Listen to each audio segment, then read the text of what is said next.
अरहंताणम नमो अरहंताणम नमो अरहंताणम। ये हम स्वीकार करें कि मृत्यु दुख तो है और मरते समय आदमी को कष्ट भी होता है, इसमें कोई संदेह नहीं। मृत्यु के क्षण में आदमी दुख का अनुभव करता है। जो कहा गया कि रोग भी दुख है, बुढ़ापा भी दुख है, मौत भी दुख है, ये बात सही है। दुख क्यों होता है कि हमारी प्राण शक्ति जो पूरे शरीर में व्याप्त है, जब मृत्यु का क्षण आता है, शरीर की एक एक कोशिका से प्राण शक्ति जब निकलती है, सिकुड़ती है, उस समय जो छटपटाहट होती है बहुत भयंकर है। जिसने देखा है और दुर्घटना के साथ मरते को देखा है, छटपटाहट को देखा है, वह इस बात को समझ सकता है। मैंने स्वयं देखा सुजानगढ़ की घटना। हम लोग स्टेशन की ओर जा रहे थे, रास्ते में एक टांगा निकला, एक छोटा पिल्ला, कुत्ते का बच्चा टांगे के पहिए के नीचे आ गया। टांगा तो चला गया, आदमी होता तब तो कोई चिंता करने की बात थी। अब कुत्ते का पिल्ला हो तो चिंता करने की कोई बात नहीं। पशु मर जाए, पक्षी मर जाए, छोटे मोटे जीव जंतु मर जाए, उनके लिए तो मनुष्य की आचार संहिता में चिंता करने की कोई बात नहीं है, और दंड संहिता में भी कोई ऐसी बात नहीं है कि जिससे आदमी चिंता करे, रुके, देखे, संभाले। और करुणा आदमी में इतनी है नहीं कि वह इस बात पर ध्यान दे। टांगा चला गया। अब वह पहिए से कुचला हुआ पिल्ला जो छटपटा रहा था, बीच में से जैसे चिर गया, आधा आधा इधर आधा उधर, उसकी जो छटपटाहट देखी, ऐसा लगा कि प्राण जब जाता है तो भी कितना छटपटाहट पैदा करके जाता है। उसे निकलने में भी कितनी कठिनाई होती है।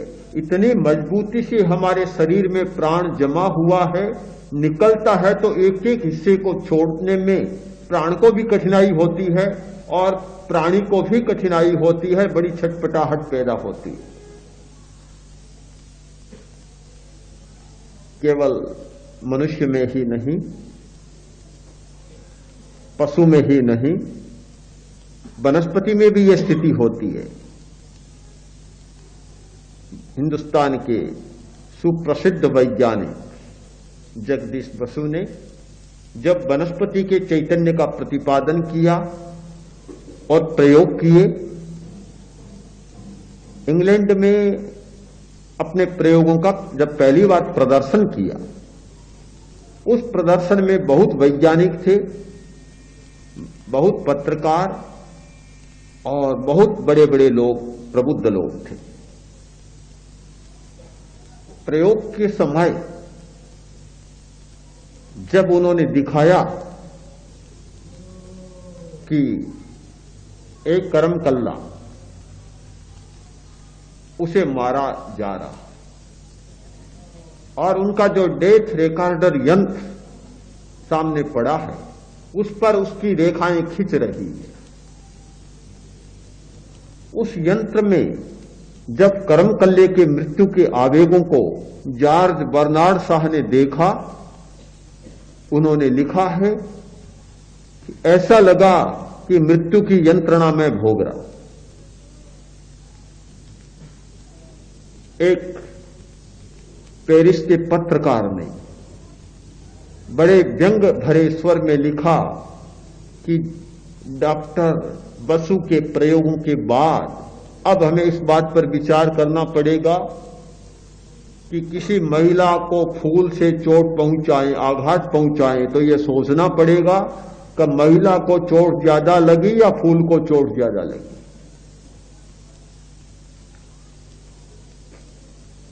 मृत्यु की यंत्रणा होती है, बड़ी छटपटाहट होती है। आपने सुना होगा कबीर का पुत्र कमाल घास तोड़ने गया, तोड़ नहीं सका, नहीं तोड़ सका, दिन भर खड़ा रहा। आखिर कबीर पहुंचा, पूछा, अरे घास नहीं तोड़ा? बोला, अब कमाल घास नहीं तोड़ सकता। क्यों नहीं तोड़ सकता? कि जैसी प्राणधारा मुझ में प्रवाहित है वैसी की वैसी प्राणधारा इसमें प्रवाहित है, मैं कैसे तोड़ सकता हूं? ये प्राण का प्रवाह वनस्पति से लेकर एकेंद्रिय जीवों से लेकर और विकसित पंचेंद्रिय जीवों तक समान रूप से प्रवाहित है। और जब यह प्राण का वियोग होता है तब बड़ी छटपटाहट पैदा होती है। मृत्यु का मतलब है प्राण का वियोग, जीवन का अर्थ है प्राण का योग। जब प्राण का योग होता है हमारा जीवन प्रारंभ होता है, और जब प्राण का वियोग होता है जीवन समाप्त हो जाता है। जीवन की परिभाषा है प्राण को उपलब्ध करना, और इसी को जैन दर्शन की भाषा में कहा गया ओज आहार। ओज आहार, ओज कोई खाने की चीज नहीं है, ये प्राण शक्ति है। प्राण शक्ति को प्राणी बटोर लेता है, जीवन का चक्का चालू हो जाता है। और वह प्राण शक्ति जब चुक जाती है, समाप्त हो जाती है, जीवन समाप्त हो जाता है, प्राणी मर जाता है। तो मरते समय प्राण का वियोग जब होता है, प्राण छूटता है, तो सचमुच कष्ट होता है। मृत्यु से घबराने का एक कारण यह हो सकता है कि मन में एक भय है कि प्राण छूट न जाए। प्राण कैसे छूटे, यह भी दूसरा प्रश्न है। क्योंकि कुछ लोग जब मरते हैं बहुत कष्ट पाते हैं, कुछ लोग बड़ी सहज मृत्यु से मर जाते हैं, प्राण सहज ही निकल जाते हैं, उतना कष्ट नहीं होता। यह भी एक कारण है। ये डरने के कारण तो हैं कुछ, मौत से डरने के, पर जितना डरा जा रहा है वह व्यर्थ है, और बिल्कुल डरना भी व्यर्थ है। क्योंकि जो होने वाला है अनिवार्य घटना है, उसे तो कोई टाल नहीं सकता। तो फिर डरने का मतलब ही क्या, दुख पाने का मतलब ही क्या, और पहले से ही मर जाने का मतलब क्या? जो मौत से डरता है वह मौत आने से पहले ही मर जाता। जो मौत से नहीं डरता वह पहले नहीं मरता, जब वास्तव में मौत आती है तभी मरता। तो क्या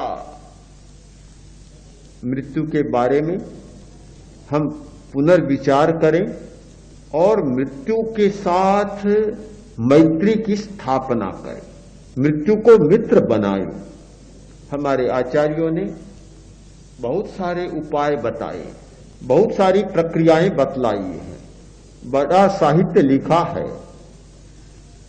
जैन साहित्य में इस विषय पर बहुत लिखा गया है, और बिल्कुल तटस्थ भाव से कहा जा सकता है कि मरने की एक स्वस्थ प्रक्रिया जैसी जैन आचार्यों ने बतलाई शायद किसी भी दर्शन में उपलब्ध नहीं। बहुत सुंदर प्रक्रियाएं बतलाई है। समाधि मरण कैसे हो, इस विषय में उन्होंने बहुत गंभीर चिंतन प्रस्तुत किया है। इसीलिए एक बौद्ध भिक्षु जो इस युग में बहुत बड़ा विद्वान था बौद्ध धर्म का, भिक्षु जगदीश काश्यप, जब आचार्य श्री बनारस पधारे, मिले और हमारे बहुत अच्छे मित्र थे, उन्होंने कहा कि मैं समाधि मरण की प्रक्रिया जानना चाहता और मैं जैन विधि से मरना चाहता। आचार्य श्री पवनार पधारे, बातचीत चली। आचार्य विनोबा भावे ने कहा कि मैं जैन समाधि मरण की विधि से मरना चाहता। अनेक लोगों के विचार हमारे सामने आए कि हम जैन समाधि मरण की पद्धति से मरना चाहते। कारण साफ है कि मरने की बहुत अच्छी कला जैन आचार्यों ने बतलाई। उन्होंने ग्रंथ लिखे, एक ग्रंथ का नाम है मृत्यु महोत्सव। मृत्यु तो महोत्सव है, डरने की बात नहीं, बड़ा उत्सव है, उत्सव ही नहीं महोत्सव। जयाचार्य के विद्यागुरु मुनि हेमराज जब अंतिम अवस्था में थे, जयाचार्य उनको समाधि मरण की सारी विधि का अनुष्ठान करा रहे थे। उस समय जयाचार्य ने कहा, मुनिवर, मृत्यु निकट है, पर घबराने की कोई बात नहीं, सब कार्य संपन्न है और मृत्यु तो हमारे लिए महोत्सव है, फिर घबराने की तो कोई बात ही नहीं है। जयाचार्य ने इस मृत्यु महोत्सव का उल्लेख कर और मृत्यु के प्रति अपनी धारणा को बहुत स्पष्ट किया। कितनी आराधनाएं लिखी गई। दिगंबर आचार्य ने भगवती आराधना, बहुत बड़ा एक विशाल काय ग्रंथ लिखा। भगवती आराधना यानी मृत्यु के समय में कैसी आराधना करनी चाहिए, और यह परंपरा चल पड़ी। अनेक ग्रंथ हैं जैन आचार्यों के आराधना के विषय में कि मरते समय या आसन्न मृत्यु हो, मृत्यु जब निकट लग रही हो तो कैसे आराधना करनी चाहिए। जयाचार्य ने स्वयं एक आराधना लिखी है। आराधना के 10 द्वार, 10 गीतिकाएं, और इतनी मार्मिक है कि मरणासन्न व्यक्ति को जब जब आराधना सुनाई जाती है, ऐसा लगता है कि मौत का भय भी समाप्त, वेदनाएं समाप्त, कठिनाइयां समाप्त। मैंने स्वयं देखा है। अनेकों साधु साध्वियों को मरणासन्न अवस्था में जब जब आराधना सुनाई गई, सस्वर गान के साथ जब आराधना का उच्चारण किया गया, ऐसा लगा कि मानो प्राचीन काल में रण के साथ कोई भेरी बजाई जा रही है, रणवाद्य बज रहा है और पराक्रमी योद्धाओं के पैर अपने आप उठ रहे हैं और आगे प्रयाण कर रहे हैं। ऐसी स्थिति का स्वयं अनुभव किया है, देखा है। ये मृत्यु के साथ मैत्री स्थापित करने का प्रयोग है मरणासन्न अवस्था में आराधना। उस समय जब आराधना की स्थिति आती है, आराधना का भाव आता है, सारा कष्ट विस्मृति में चला जाता है। आदमी को न रोग से कष्ट होता, न बुढ़ापे से कष्ट होता, न मौत से कष्ट होता है। कष्ट होता है संवेदना से। जिसमें जितनी संवेदना उसे उतना कष्ट होगा। हमारे ज्ञान तंतु जब कष्ट की ओर लग जाते हैं तो हमारा कष्ट प्रबल हो जाता है, और जब ज्ञान तंतु कष्ट की ओर नहीं लगते, दूसरे कार्य में लग जाते हैं, तो हमारा कष्ट भी कम हो जाता है, दुख कम हो जाता है। कष्ट को कम करने की प्रक्रिया है आराधना। ज्ञान की आराधना, दर्शन की आराधना, चरित्र की आराधना, अपने जीवन का सिंहावलोकन, कृत का सिंहावलोकन, कैसा जीवन जिया, जीवन में क्या क्या किया। जब इन सारी बातों में हमारी चेतना संलग्न हो जाती है तो सारे कष्ट गायब हो जाते, ध्यान ही नहीं जाता। यह आराधना की प्रक्रिया मृत्यु के साथ मैत्री स्थापन की प्रक्रिया है, पता नहीं चलता। विद्यार्थियों की परीक्षा थी, निर्देश दिया गया कि सब चित्र बनाएं। चित्र की परीक्षा थी, चित्रकला का पेपर था, परीक्षा थी, तो सब अपने अपने चित्र बनाए।